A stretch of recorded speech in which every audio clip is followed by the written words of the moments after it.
Information technology centre को subscribe करने के लिए ये वाला बटन दबाएं। वेलकम फ्रेंड्स, मेरे चैनल इंफॉर्मेशन टेक्नोलॉजी सेंटर में आपका फिर से स्वागत है। हम शेयर बाजार की सीरीज लेके चल रहे हैं जिसमें मैं शेयर बाजार के विभिन्न टॉपिक्स को आपको डिटेल में समझा रहा हूं। वीडियो बड़े हो रहे हैं इसी के कारण, क्योंकि मैं जो कंटेंट ला रहा हूं उसमें उस कंटेंट की समस्त और संपूर्ण जानकारी और सही जानकारी मैं ला रहा हूं, इसलिए थोड़े वीडियो बड़े होते हैं। उसी क्रम में आज हम देखने वाले हैं डिविडेंड क्या होता है।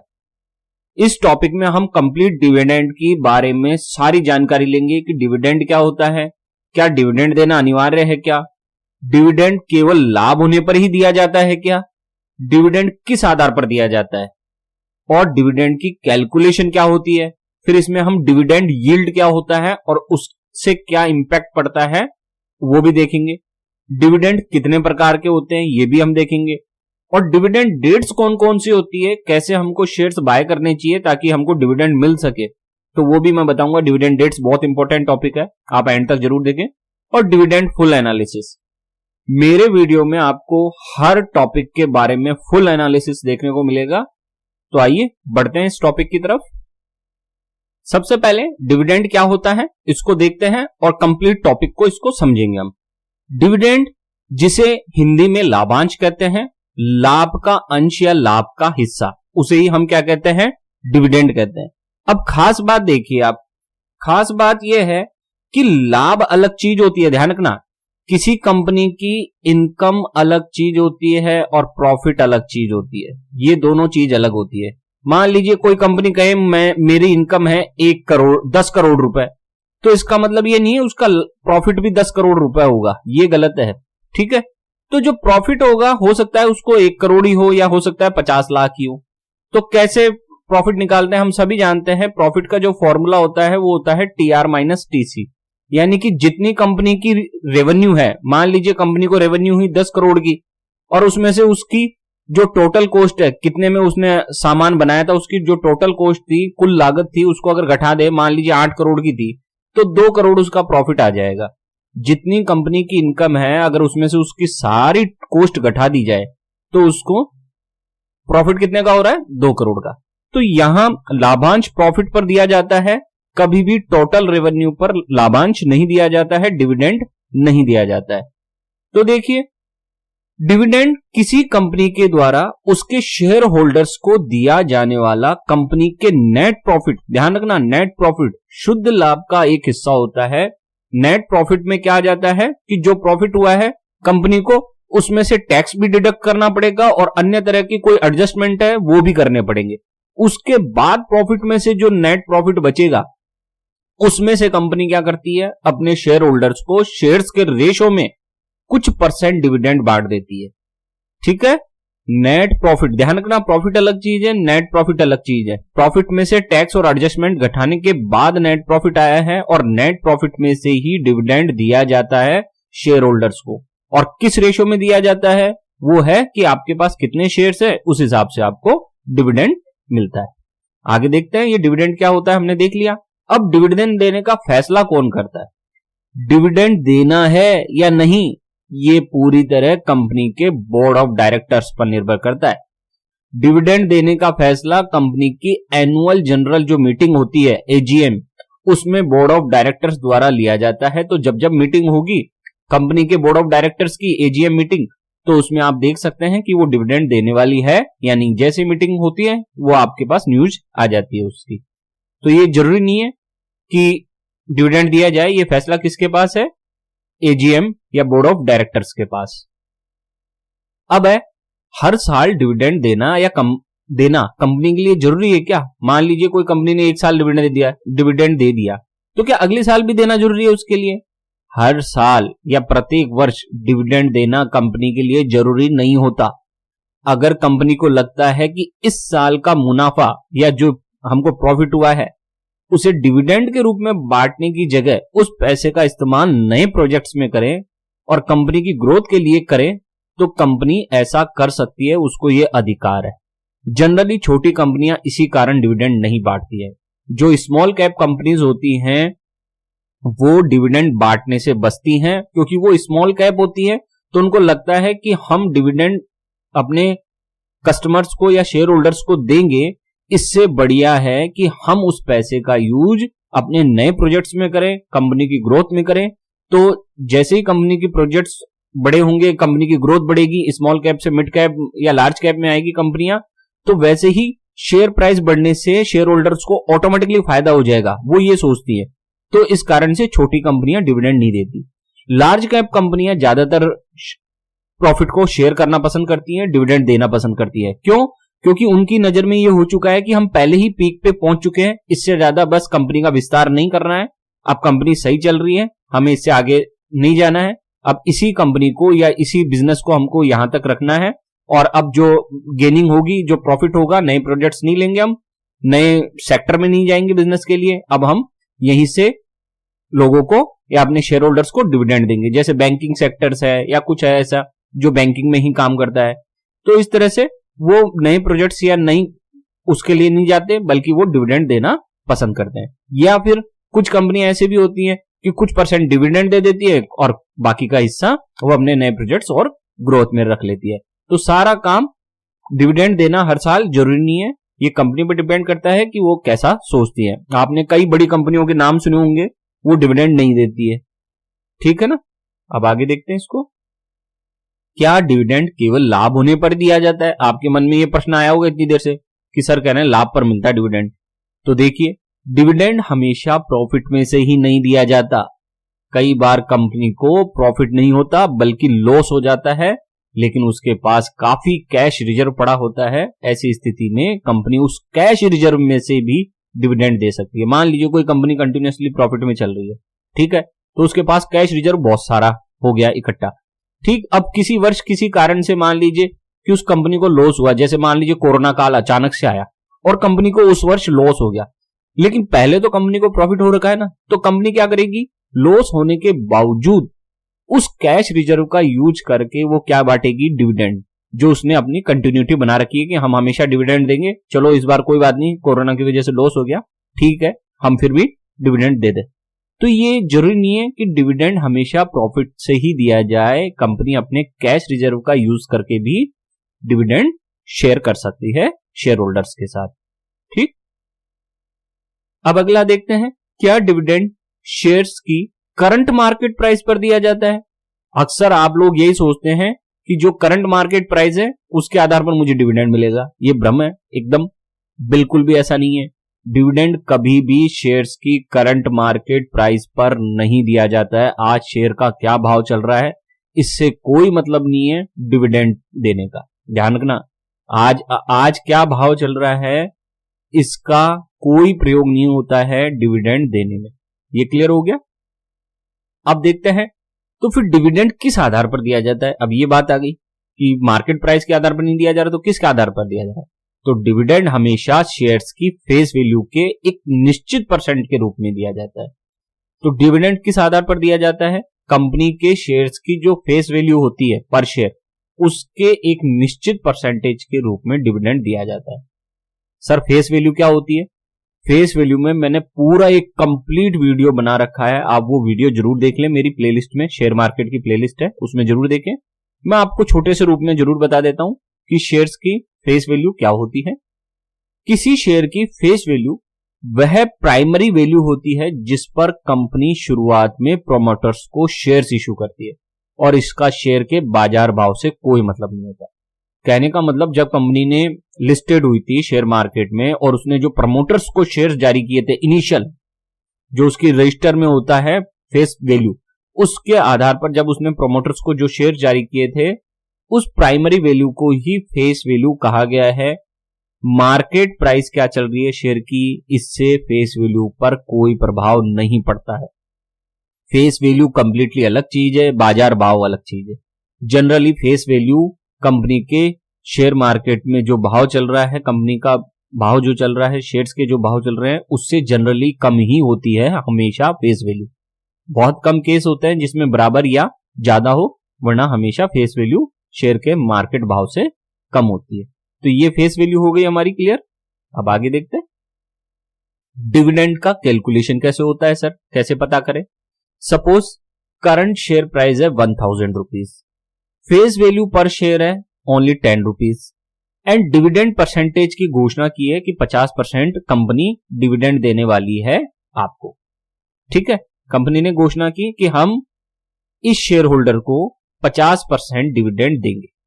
तो अब देखो होगा क्या, डिविडेंड का फॉर्मूला क्या होता है, dividend is equal to dividend percentage into face value, dividend percentage into face value. तो डिविडेंड बराबर डिविडेंड परसेंटेज कितना है 50%, तो 50% का मतलब क्या होता है 50/100, कोई भी परसेंट लगता है तो उसका बटा 100 हो जाता है, तो डिविडेंड परसेंटेज 50/100 हो गया, इनटू 10, फेस वैल्यू कितनी है 10, तो इसका मतलब डिविडेंड कितना हुआ 5 रुपए पर शेयर।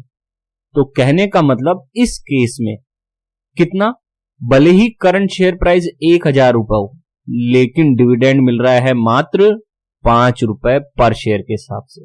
और जबकि आप क्या सोच रहे थे कि 1000 रुपए करंट मार्केट प्राइस, तो डिविडेंड 50% दे रही है, इसका मतलब 500 रुपए मुझे डिविडेंड मिलेगा, आप ये सोचने में बैठ गए, जबकि फेस वैल्यू का आधा मिल रहा है इस केस में 5 रुपए पर शेयर के हिसाब से डिविडेंड। तो ये क्लियरिटी हुई कि डिविडेंड फेस वैल्यू से मिलता है, कभी भी करंट शेयर प्राइस से नहीं मिलता है। अब आगे और देखते हैं इसको। अब डिविडेंड यील्ड क्या होता है, ये एक अच्छा कॉन्सेप्ट है, केवल डिविडेंड देख के मत चल जाना, डिविडेंड यील्ड जरूर समझ लेना, क्योंकि यही सारी कहानी घड़ेगा। The dividend yield expressed as a percentage is a financial ratio of dividend per share and current share price that shows how much a company pays out in dividends relative to its stock price. कहने का मतलब dividend yield क्या बताता है, dividend yield एक ratio है, किसका ratio है, ये एक डिविडेंड यील्ड फाइनेंशियल रेशियो है जो कि डिविडेंड पर शेयर कितना दिया, जैसे अभी हमारे केस में डिविडेंड पर शेयर कितना दिया था 5 रुपए, और करंट शेयर प्राइस कितनी है उसका रेशियो, यानी कि dividend per share divided by current share price, यही हमारा क्या बनेगा डिविडेंड यील्ड। और ये क्या बताता है, ये बताता है कि स्टॉक की जो करंट प्राइस चल रही है उसके रेशियो में या उसकी तुलना में या उसके हम कंपैरिजन में कहें तो कितना कंपनी ने डिविडेंड दिया है उसको बताता है डिविडेंड यील्ड। ये नहीं कि मुझे 1000 रुपए डिविडेंड मिल गया, अरे भाई कितने रुपए पे मिला है, शेयर मार्केट की प्राइस आपने मान लो 50,000 चल रही किसी शेयर की और आपको मिल रहा है 1000 रुपए का डिविडेंड, तो ये तय करना जरूरी है कि डिविडेंड यील्ड क्या होता है। तो इसके लिए मैं आपको एक्सेल में लेके चलता हूं एग्जांपल के लिए। आइए फ्रेंड्स, ये आ गए हैं हम हमारी एक्सेल में। अब आप देख सकते हैं हम यहाँ डिविडेंड और डिविडेंड यील्ड ये दोनों पता भी करेंगे और कंपैरिजन भी करेंगे कि किस आधार पर हमको ये सोचना चाहिए कि हमें क्या बेनिफिट हुआ है।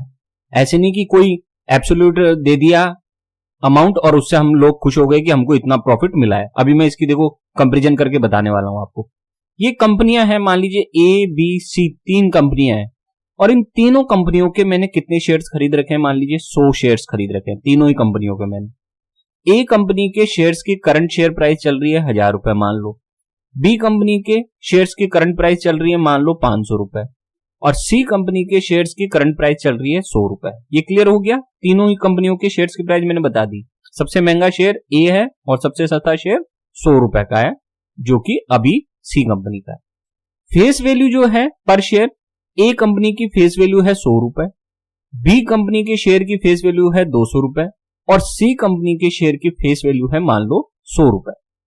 तो इस प्रकार से तीनों की फेस वैल्यू दे दी। अब इन तीनों कंपनियों ने घोषणा क्या की है कि इस साल हम 50% डिविडेंड देंगे। कितने परसेंट? 50%। तीनों ने ही 50-50% के डिविडेंड की घोषणा कर दी। अब आते हैं हम सबसे पहले जो आप गलत डिविडेंड निकालते हैं उसकी चर्चा करते हैं। रॉन्ग डिविडेंड पर शेयर, ये आप गलत निकालते हो। कैसे निकालते हो आप लोग इसको आप क्या करते हो कि 50% मिल रहा है डिविडेंड, कंपनी ने कहा 50% डिविडेंड मिलेगा, आप तुरंत क्या करते हो हिसाब लगाने लग जाते हो। करंट शेयर प्राइस 1000 है, उसका 50% हो गया 500 रुपए, तो यानी कि मुझे 500 रुपए का डिविडेंड मिलेगा। तीनों ही केस में हमने गलत डिविडेंड का कैलकुलेशन कर लिया कि यहां मैंने 500 रुपए का कर लिया 1000 रुपए के हिसाब से, यहां 500 के हिसाब से मैंने 250 का कैलकुलेशन कर लिया और 100 के हिसाब से 50। तो ये है wrong dividend per share calculation, ये गलत तरीका है। करंट शेयर प्राइस से कभी भी डिविडेंड नहीं निकाला जाता है, तो ये आपकी सारी कैलकुलेशन गलत हो गई। अब आता है सही डिविडेंड, ये है सही डिविडेंड पर शेयर। ये क्या है? ये फेस वैल्यू के आधार पर निकाला जाता है। कितनी घोषणा की थी डिविडेंड देने की कंपनी ने? 50% की घोषणा की है। तो फेस वैल्यू कितनी है? 100 रुपए। तो 100 रुपए का कितना होता है 50%? 50 रुपए। तो इसका मतलब मुझे ए कंपनी कितना देगी? 50 रुपए पर शेयर डिविडेंड देगी। यह है सही आंकड़े। मुझे ए कंपनी 100 रुपए फेस वैल्यू होने के कारण 50% डिविडेंड कितना बांटेगी? 50 रुपए पर शेयर। ध्यान रखना, पर शेयर। ऐसे ही बी कंपनी की फेस वैल्यू कितनी है? 200 रुपए, और वो भी 50% डिविडेंड देने वाली है। तो मुझे कितना डिविडेंड मिलेगा पर शेयर? 100 रुपए। सी कंपनी 100 रुपए की फेस वैल्यू है और उससे मुझे कितना मिलेगा डिविडेंड पर शेयर? 50 रुपए। तो आप इन तीनों केसों में देख सकते हो कि मुझे सबसे ज्यादा डिविडेंड किससे मिल रहा है? बी कंपनी से। कितना? 100 रुपए। क्या ये सही है? अब आपने जो कैलकुलेशन लगाई, क्या मुझे वास्तविकता में सबसे ज्यादा फायदा बी कंपनी से हो रहा है डिविडेंड देने के मामले में? क्योंकि वो 100 रुपए का डिविडेंड दे रही है, ये 50 का ही दे रही है, ये 50 का ही दे रही है। ये कैलकुलेशन आपकी अभी बताता हूं गलत कैसे हो जाएगी, देखना। अब आती है, सबसे पहले हम टोटल डिविडेंड निकाल लेते हैं। टोटल डिविडेंड कितना होगा? टोटल डिविडेंड होगा आपका 5000। ठीक है, कैसे? 50 शेयर्स हैं, पर शेयर 50 रुपए मिल रहे हैं, तो हमारे पास नंबर ऑफ शेयर्स कितने हैं? 100। तो इनका कैलकुलेशन 5000 हो गया। ऐसे ही यहां 100 शेयर्स हैं, 100 रुपए हैं पर शेयर के हिसाब से, तो 100 इंटू 100 10,000 रुपए का कैलकुलेशन हो गया। यहां मुझे 50 रुपए पर शेयर के मिल रहे हैं, तो 100 शेयर के हिसाब से मुझे 5000 रुपए मिले। फ्रेंड्स, अब हम देखते हैं डिविडेंड यील्ड। अभी तक हमने डिविडेंड पर शेयर और टोटल डिविडेंड के आधार पर यह निकाल लिया था निष्कर्ष कि बी कंपनी मुझे सबसे ज्यादा प्रॉफिट दे रही है डिविडेंड के रूप में। 100 रुपए पर शेयर के हिसाब से 10,000 उसने मुझे डिविडेंड दिया। तो मुझे लग रहा है कि सबसे ज्यादा अच्छी कंपनी डिविडेंड के रूप में मुझे बी कंपनी लग रही है। अब डिविडेंड यील्ड इस धारणा को तोड़ेगा। इसका फॉर्मूला क्या होता है? इस फॉर्मूले को जरूर देख लें आप।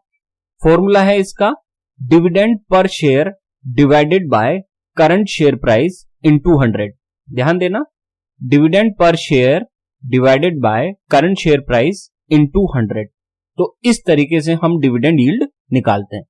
तो इस केस में, ए कंपनी के केस में डिविडेंड पर शेयर कितना है? 50 रुपए मुझे मिल रहा है, और डिविडेंड की करंट शेयर प्राइस कितनी है? 1000 रुपए। तो मैं 50 को 1000 से भाग करता हूं। 50 में मैंने 1000 का भाग दिया और इसको गुणा 100 किया, तो हमारे पास जो निकल के आएगा आंसर, आप देख सकते हैं, वो 5% डिविडेंड आ गया। ये 5% है, ध्यान रखना, 5 रुपए नहीं है। मुझे 5% यील्ड मिला है डिविडेंड यील्ड के रूप में। ठीक, अब इसका क्या अर्थ होता है अभी मैं बताता हूं। यहां मुझे कितना मिला है? पर शेयर डिविडेंड 100 रुपए है, करंट शेयर प्राइस 500 है, तो 100 में 500 का भाग लगाओ और गुणा 100 कर दो, तो हमारे पास निकल के आ गया 20% यील्ड। जबकि यहां पे कितना आ रहा है? 50% यील्ड। अब आप तुलना करेंगे तो डिविडेंड यील्ड का मतलब होता है कि ये परसेंटेज में, तो 100 रुपए पर 100 रुपए आप शेयर में जब लगाते हैं तो बदले में कितना डिविडेंड मिल रहा है, ये वो चीज है। डिविडेंड यील्ड क्या बताता है? प्रत्येक 100 रुपए लगाने पर शेयर मार्केट में आपको कितना डिविडेंड दिया गया है कंपनी से, वो बताता है डिविडेंड यील्ड। तो जैसे कंपनी ए का 5% डिविडेंड यील्ड, इसका मतलब है कि 100 रुपए मैंने जब कंपनी ए में लगाए तो मुझे 5 रुपए डिविडेंड के रूप में मिले। जबकि बी कंपनी में मैंने 100 रुपए लगाए तो मुझे 20 रुपए डिविडेंड के रूप में मिले। अब खास बात, कंपनी सी में मैंने 100 रुपए लगाए तो मुझे सबसे ज्यादा डिविडेंड मिल रहा है 50 रुपए का। तो यहां जो डिविडेंड यील्ड है, अगर उसके अनुसार देखें तो कंपनी सी ने सबसे ज्यादा डिविडेंड बांटा है। भ्रम हमको क्या रहता है कि तीनों ने, यहां पे हमने देखा तो तीनों ने समान रूप से परसेंटेज दिया था डिविडेंड का, लेकिन और फिर हमने यहां तो तीनों को बराबर कर दिया। यहां देखा तो बी कंपनी ने हमने सबसे ज्यादा कर दिया कि सबसे अच्छी बी कंपनी है। लेकिन अगर कंपैरिजन देखें हम, क्योंकि हमेशा कंपैरिजन ही देखा जाता है, ऐसे निरपेक्ष आंकड़े नहीं देखे जाते, तो सबसे ज्यादा डिविडेंड अगर किसी ने दिया है तो वो सी कंपनी है, जिसने मात्र 100 रुपए करंट प्राइस पर 50 रुपए का हमको डिविडेंड दे दिया। और सब क्या कर रही है? ज्यादा करंट प्राइस पे कम डिविडेंड दे रही है। ये तो मात्र 100 रुपए पे हमको 50 रुपए का डिविडेंड दे रही है। तो सबसे ज्यादा बेनिफिट कौन दे रहा है हमको? ये। भले ही इसका डिविडेंड इससे कम हो, ये 10,000 दिया है, इसने 5,000 ही दिया है, लेकिन हमने पैसा भी तो कम लगाया है ना इसमें। हमने अगर देखें तो इसमें कितना पैसा लगाया है? 100 इंटू 100 लगाए हमने, जबकि इसमें 500 इंटू 100 लगाए और इसमें हमने 1000 इंटू 100 रुपए पैसा लगाया। ये हमारी इन्वेस्टमेंट है। अगर इनको गुणा कर दिया जाए तो ये हमारी इन्वेस्टमेंट है। तो सबसे कम इन्वेस्टमेंट तो हमने कहां की है, 100 इंटू 100, यहां हमने सबसे कम इन्वेस्टमेंट की है। सबसे कम इन्वेस्टमेंट यहां की और कंपैरिजन में सबसे ज्यादा बेनिफिट डिविडेंड के रूप में हमको यही मिल रहा है। तो ये डिविडेंड पर शेयर मैंने क्लियर कर दिया, टोटल डिविडेंड क्लियर कर दिया और डिविडेंड यील्ड क्लियर कर दिया। इसलिए आप केवल डिविडेंड परसेंटेज को देखकर तय न करें कि मुझे सबसे ज्यादा डिविडेंड ये कंपनी दे रही है। पहला काम, जैसे ही डिविडेंड परसेंटेज डिक्लेयर हो, आप ये देखें कि उसकी फेस वैल्यू क्या है। फेस वैल्यू अगर ज्यादा है तो ही डिविडेंड आपको अच्छा मिलेगा, अदरवाइज आपको नहीं मिलेगा अच्छा। ठीक है ना, क्योंकि फेस वैल्यू के आधार पर ही डिविडेंड दिया जाता है। तो ये क्लियर हो गया। अब हम आगे बढ़ते हैं, थोड़ा एनालिसिस बड़ा हो जाता है। फ्रेंड्स, ये हमने डिविडेंड यील्ड देख लिया है, इसकी कैलकुलेशन देख लिया है और ये भी पता कर लिया है डिविडेंड यील्ड डिविडेंड से ज्यादा इंपॉर्टेंट है। तो हमको इस चीज का जरूर ध्यान रखना है। अब आगे देखते हैं डिविडेंड कितने प्रकार के होते हैं। तो सबसे पहला होता है इंटरिम डिविडेंड। ये क्या होता है, जब कंपनी फाइनेंशियल ईयर के बीच में ही डिविडेंड देती है तो इसे इंटरिम डिविडेंड कहा जाता है। फाइनेंशियल ईयर मतलब 1 अप्रैल से 31 मार्च को फाइनेंशियल ईयर कहा जाता है और इस दौरान जब कोई डिविडेंड दिया जाता है कंपनी की तरफ से तो उसे इंटरिम डिविडेंड कहते हैं। दूसरा होता है फाइनल डिविडेंड। जब कंपनी फाइनेंशियल ईयर के अंत में डिविडेंड देती है तो इसे हम फाइनल डिविडेंड कहते हैं। जैसे फाइनेंशियल ईयर खत्म हुआ और तब डिक्लेयर कर रही है कंपनी कि हम डिविडेंड देते हैं तो इसे हम फाइनल डिविडेंड कहेंगे। तो ये 2 प्रकार के डिविडेंड होते हैं। अब देखते हैं डिविडेंड देने की प्रोसेस क्या है। अब इसकी डेट समझना बहुत जरूरी है। ये बहुत इंपॉर्टेंट है कि डिविडेंड देने की प्रोसेस कैसे होती है और उसकी डेट्स क्या होती है। पहली डेट देखिए, डिविडेंड अनाउंसमेंट डेट। ये क्या होती है, हम एग्जाम्पल के रूप में मान लेते हैं 5 मई है डिविडेंड अनाउंसमेंट डेट। यह वह तारीख होती है जिस दिन कंपनी डिविडेंड देने की घोषणा करती है। इसे ही डिविडेंड डिक्लेरेशन डेट भी कहते हैं। जिस दिन कंपनी ने यह डिक्लेयर कर दिया कि हम इस तारीख को कंपनी डिविडेंड देगी तो उसे ही डिविडेंड अनाउंसमेंट डेट कहते हैं, कि जिस दिन अनाउंस किया कि हाँ हम डिविडेंड देंगे, यही है डिविडेंड अनाउंसमेंट डेट। ठीक है, फिर दूसरी आती है एक्स डिविडेंड डेट। हमने अपने एग्जाम्पल में मान लिया है 14 मई है एक्स डिविडेंड डेट। यह वह तारीख होती है जिस दिन आपके पास कंपनी के शेयर्स खरीदे हुए होने चाहिए। अगर इस तारीख के बाद आप शेयर्स खरीदते हैं तो आपको डिविडेंड नहीं मिलेगा।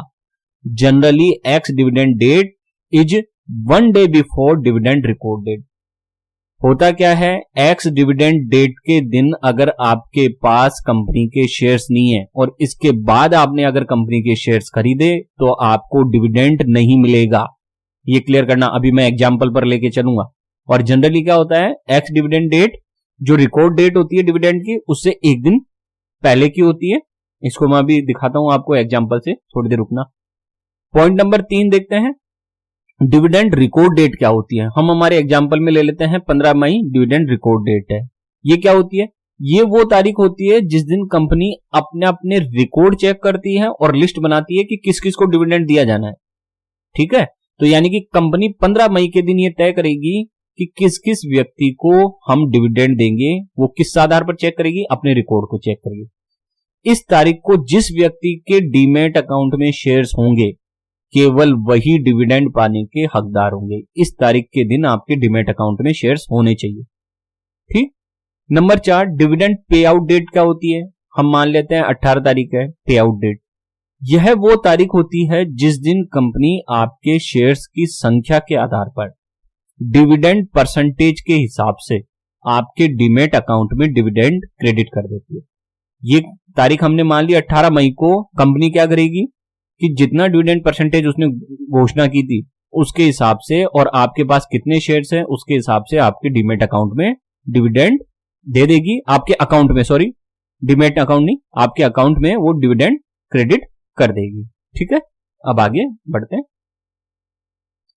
अब खास बात, in India when you buy any shares are delivered to your demat account 2 trading days after you purchase then T+2। Bharat में शेयर मार्केट में T+2 का खेल चलता है। T+2 का मतलब जिस दिन मैंने ट्रेडिंग की उसके अगले 2 दिन में मेरे डीमैट अकाउंट में शेयर्स आते हैं। समझ रहे हो?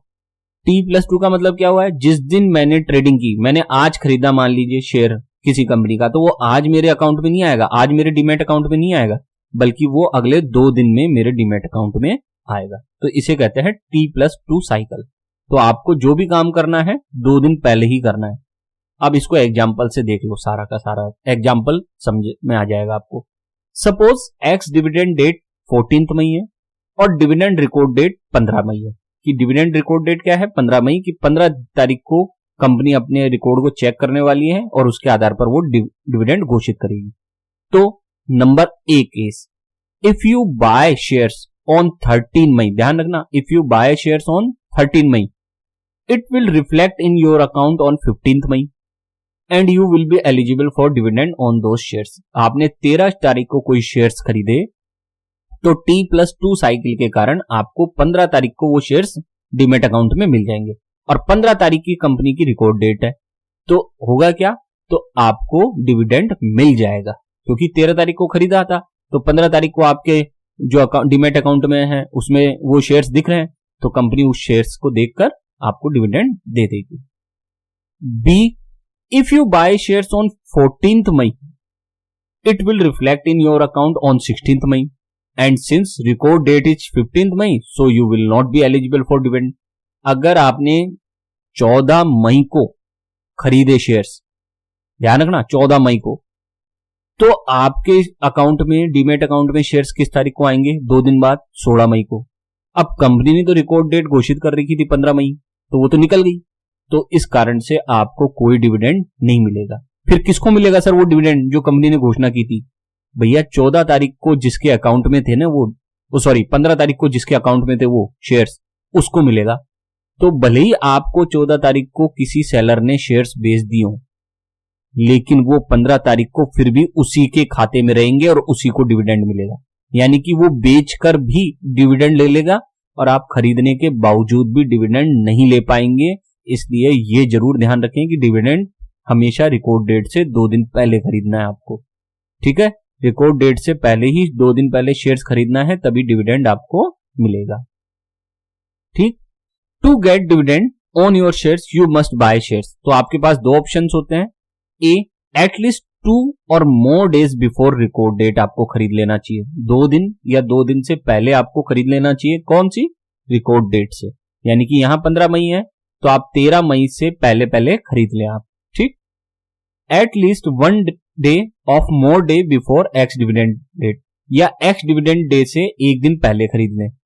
कहने का मतलब आप 13 तारीख से लेके 15 तारीख है, 13 तारीख या उससे पहले अगर आप शेयर्स खरीद लेते हैं तो आपको डिविडेंड मिलेगा, और 13 तारीख के बाद अगर डिविडेंड खरीदते हैं तो जो बेचने वाला है उसको डिविडेंड मिलेगा, खरीदने वाले को नहीं मिलेगा।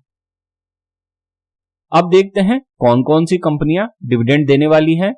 ये लिंक है जहां से आप चेक कर सकते हैं कि कौन कौन सी कंपनियां डिविडेंड देने वाली हैं। मैं अपने डिस्क्रिप्शन में इसको दे दूंगा। आइए इस पर चलते हैं। फ्रेंड्स, ये आ गए हैं हम मनी कंट्रोल की वेबसाइट पर। मैंने इसके ऊपर एक बहुत जबरदस्त वीडियो बना रखा है जिसमें आपको मनी कंट्रोल की जो ऐप होती है ना उसके बारे में समस्त जानकारी मैंने दी हुई है। लगभग 1.25 घंटे की वीडियो है, आप देखना उसको। मैंने कंप्लीट इसका एनालिसिस किया हुआ है मनी कंट्रोल का। बहुत अच्छा वीडियो है, आपको पसंद आएगा, निश्चित रूप से पसंद आएगा। ठीक है ना? तो ये आ गए हम डिविडेंड डिक्लेयर का। आप देख सकते हैं ये 2021 का है। यहां से हम अलग अलग कंपनी अलग अलग डेट्स के अनुसार देख सकते हैं कि कौन कौन सी कंपनियां डिविडेंड दे रही है। तो मैं 2021 का दिखा देता हूं आपको। 2021 पे चलते हैं, इसको गो कर देते हैं। ठीक है, तो ये निकल के आ गया है 2021 का।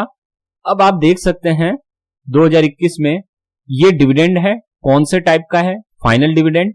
परसेंटेज कितना दिया है? 20%। अनाउंसमेंट डेट 26 तारीख को है। रिकॉर्ड डेट 1/7 को है और एक्स डिविडेंड डेट। तो यहां से आप अलग अलग कंपनियों के, जैसे 30 तारीख को 30 जून को अभी HDFC लाइफ 20% डिविडेंड बांटने वाला है। ठीक है, ऐसे ही 25 जून को सुप्रीम पेट्रो बांटने वाला है। 22 जून को ये बंसाली इंजीनियरिंग बांटने वाली है। ऐसे अलग अलग कंपनियां हैं, आप देख सकते हैं यहां से। ये देखिए, आप नीचे जाएंगे तो ये देखो इन्फोसिस भी बांट चुकी है अभी 31 मई नहीं अभी बांटेगी, ठीक है ना। तो आप देख लेना यहाँ से, ये कंप्लीट लिस्ट है, यहाँ से दिख जाएगा। नीचे आओगे तो देखो बहुत सारी कंपनियां हैं जो डिविडेंड देती रहती है, तो आप यहाँ से देख लेना आपके लिए कौन सी कंपनी अच्छी है, आपकी कौन सी कंपनी में आपने शेयर्स लगा रखे हैं, उसका डिविडेंड कब देने वाली है। तो उस वक्त ध्यान रखना कि भाव थोड़े से ऊपर नीचे होते रहते हैं, तो आप उस चीज का ध्यान रखना। HUL कंपनी की देखो आप, कितनी कमाल की बात है, हिंदुस्तान यूनिलीवर लिमिटेड, जो ये सारे के सारे साबुन वगैरह आप देखते हो ना, लक्स साबुन और ये सारे के सारे आते हैं, वो HUL के ही हैं ये सारे प्रोडक्ट। तो ये 1700% डिविडेंड बांटा है, बोलो। हालांकि इस परसेंटेज में मत जाना, कंपनी की फेस वैल्यू देखना, तब जाके आपको यकीन होगा कि वास्तव में ये 1700% होगा कितना, ठीक है ना। लेकिन परसेंटेज के रूप में अगर हम देखें तो 1700% डिविडेंड बांटा है कंपनी ने, अभी अभी 14/6 तारीख को बांटने वाली है। तो आप देख सकते हैं 14/6 अभी नहीं आई है, जब आएगी तो उस तारीख को ये बांटेगी।